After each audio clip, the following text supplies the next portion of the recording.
নমস্কার বন্ধুরা, প্রিয়া blog with কিচেনে সবাইকে স্বাগত জানাই মহাদেবের আশীর্বাদে। আশা করি সবাই ভালো আছেন, সুস্থ আছেন।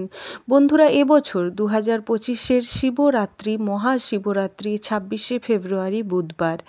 এই মহাশিবরাত্রির মহা টোটকা, 3টি টোটকা যদি আপনি করতে পারেন, সারা বছর ধরে আপনারা সুখ শান্তি সমৃদ্ধি অর্জন করতে পারবেন। সারা বছর আপনারা বাবা মহাদেবের কৃপা লাভ করতে পারবেন। তিনি হলেন দেবাদিদেব মহাদেব।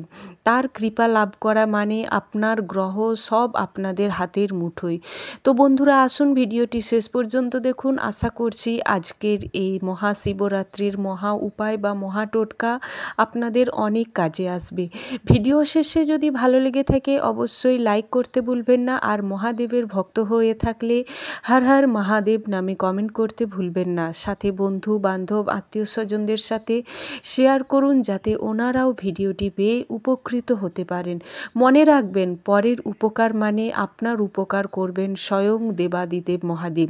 তো বন্ধুরা, 26শে জানুয়ারি 2025-এর 26শে ফেব্রুয়ারি, আমি মিস্টেক করলাম, 26শে জানুয়ারি 2025-এর 26শে ফেব্রুয়ারি বুধবার সকাল 9:42 থেকে শুরু হয়ে যাচ্ছে শিব চতুর্দশী বা মহাশিবরাত্রি ব্রত উপবাস।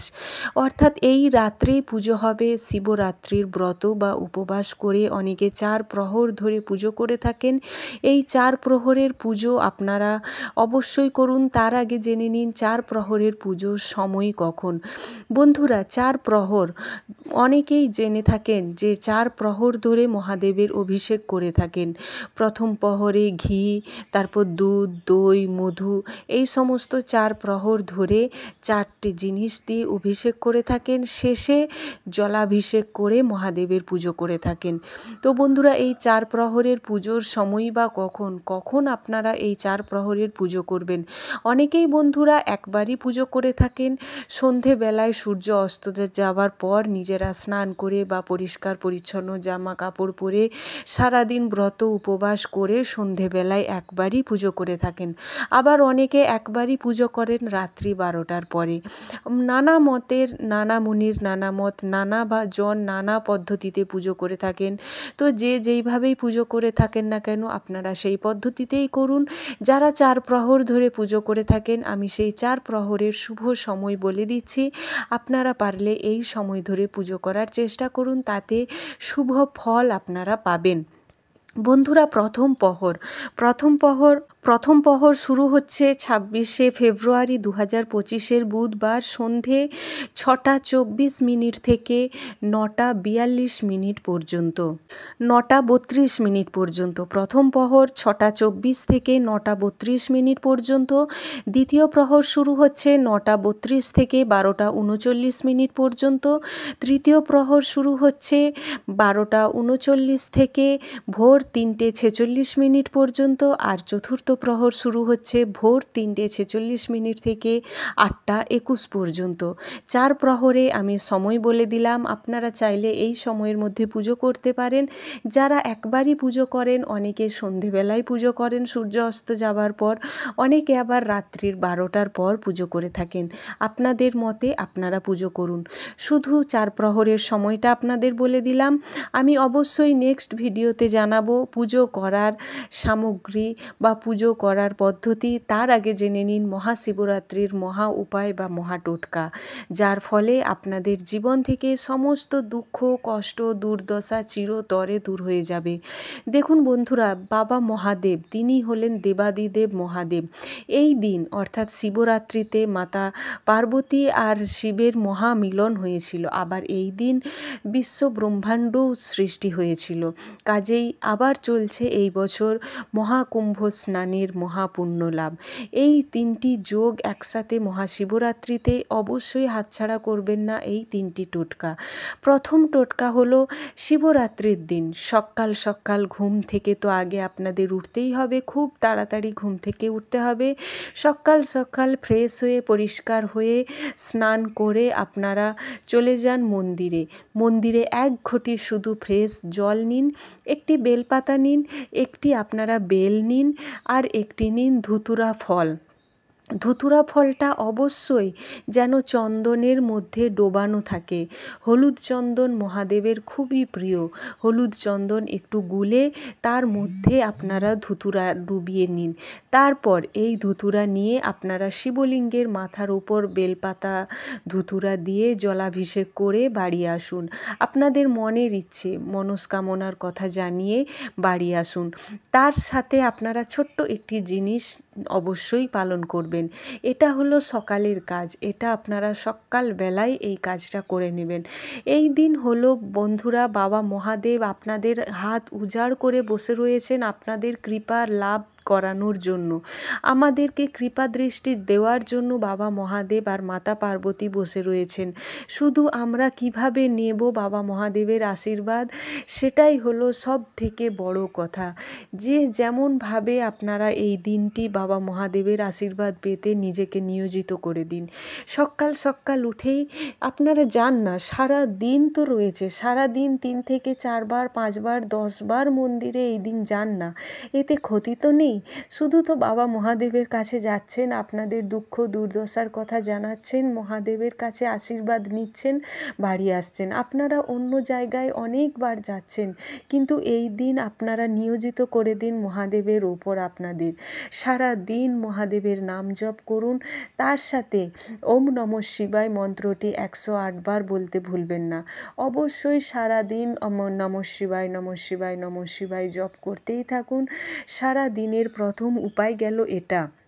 দ্বিতীয় উপায়, যারা অর্থ কষ্টে প্রচুর পরিমাণে ভুগছেন, আর্থিক কষ্ট দূর করার জন্য অবশ্যই আপনারা যখন মহাদেবের পুজো করছেন, সেটা যখন জলাভিষেক অর্থাৎ পঞ্চামৃত দিয়ে আপনারা মহাদেবের অভিষেক করছেন, যে যার নিয়ম মতো যে যার পদ্ধতি মতো পুজো করছেন, পুজোর সাথে ছোট্ট একটি জিনিস নিয়ে যেতে ভুলবেন না। যদি 5টা নিতে পারেন তো খুবই ভালো, না হলেও একটা হলেও আপনারা নিয়ে যাবেন। কি তা হলো পদ্ম বীজ।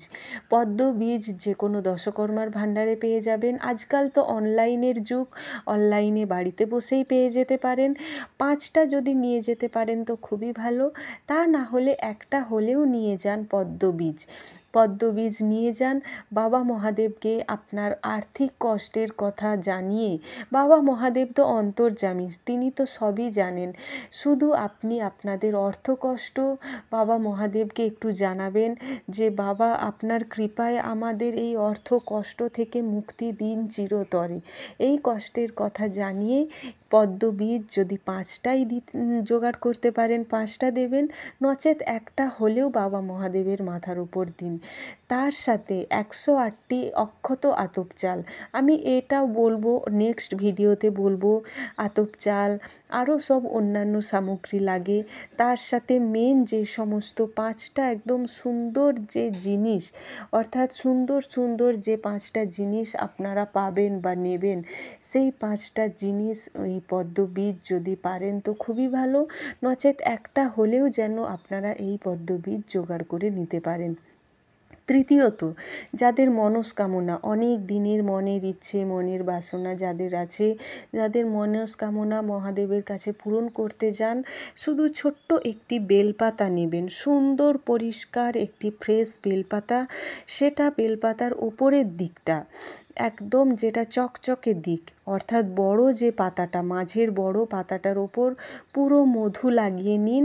ডান হাতের মাঝের আঙুল দিয়ে মধু লাগিয়ে নিন। তার ওপরে 7টা গুনে গুনে কালো তিল লাগিয়ে নিন, আর একটি গোলমরিচ ওর ওপর দিয়ে নিন। তারপর বেলপাতাটা মহাদেবের উপর আপনাদের মনের ইচ্ছে মনস্কামনার কথা জানিয়ে মহাদেবের শিবলিঙ্গের ওপর দিয়ে জল দিয়ে অভিষেক করুন বা পুজো করুন।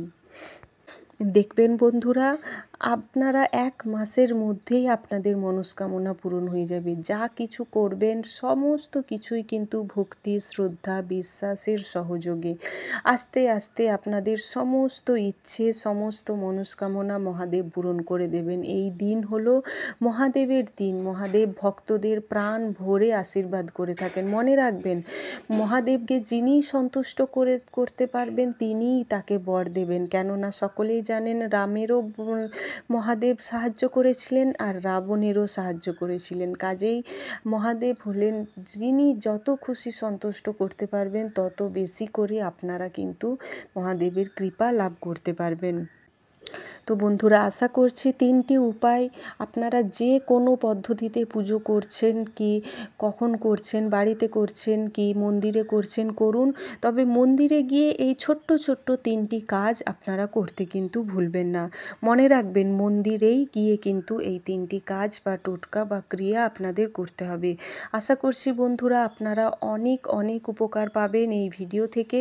ভালো লাগলে লাইক করুন, ওম নমঃ শিবায় বা হর হর মহাদেব নামে কমেন্ট করতে ভুলবেন না। নতুন বন্ধুদের কাছে বলবো অবশ্যই সাবস্ক্রাইব করে পাশে থাকুন।